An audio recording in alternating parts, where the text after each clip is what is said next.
Basta ang lamia sa lamoy ni Tatsuki oy. Unya pinasuuso pa kunuhay. Be, tanong na to.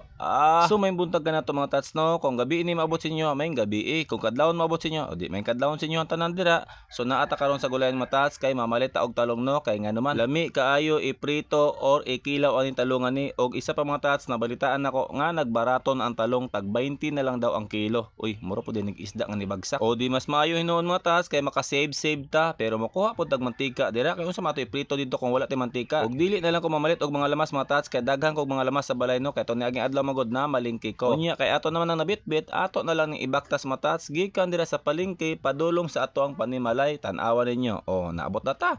Pagkahuman ato din ibutang sa lamisa. Pagbutang ato sa lamisa ato po nang itak ang sabaga o paspasigtak ang dira kay maghiwa na pud ta sa uban ana kay ang gusto sa akong mga anak magod mga tats dili sila gusto atong sinugba nga kinilaw ang gusto nila piniretong talong. Iba-iba mamig taste di ba? So ingana ang tirada nato karon mga tats no ato nang sugbahon ang uban ana pretong talong. Sumo na ang atong recipe karong adlaw kay nga naman medyo napulaan na magud ang isda mga tats nga sige ra tag sugba sige ra tag kinilaw.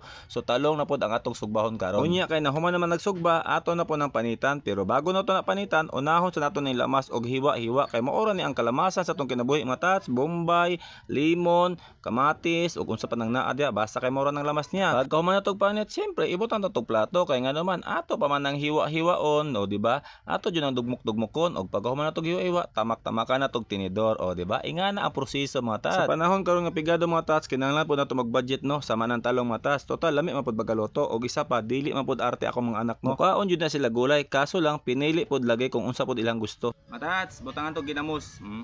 Kay mo ni nagdalag bida ang ginamos. Ako rin mukaon ani kay ilaha piniritong talong. So magprito slag talong unya kay mo man lang gusto. Kani ako kinilaw. Kato mo nindot ihalo mga tats ginamos kung ako ang pasultion di ba pero nindot pud ang gata ani kaso lang wala man tay gata og isa pa ginamos man ang bakante nato dira pwede sa ginamos pwede pud sa gata.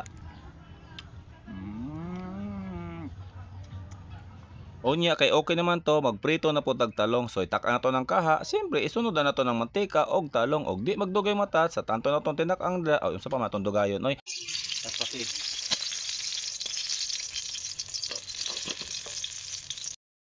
Matats, hab-hab na. Ahoy, paglamoy lang diya kay ako din nagyoyo pa. Relax lang sa kadya kay humanon sa nato ng video kay wala pa takabot og 3 minutes. So mo na matas no. Dili lalim mo himo og content kay nga duman maglibog ka unsay intro, unsay ending, unsay iyaw nimo kung masipyat ka o balik-balik na pod.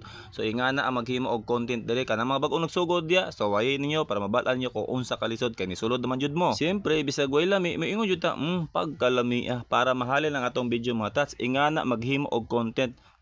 Pila ra ko istorya.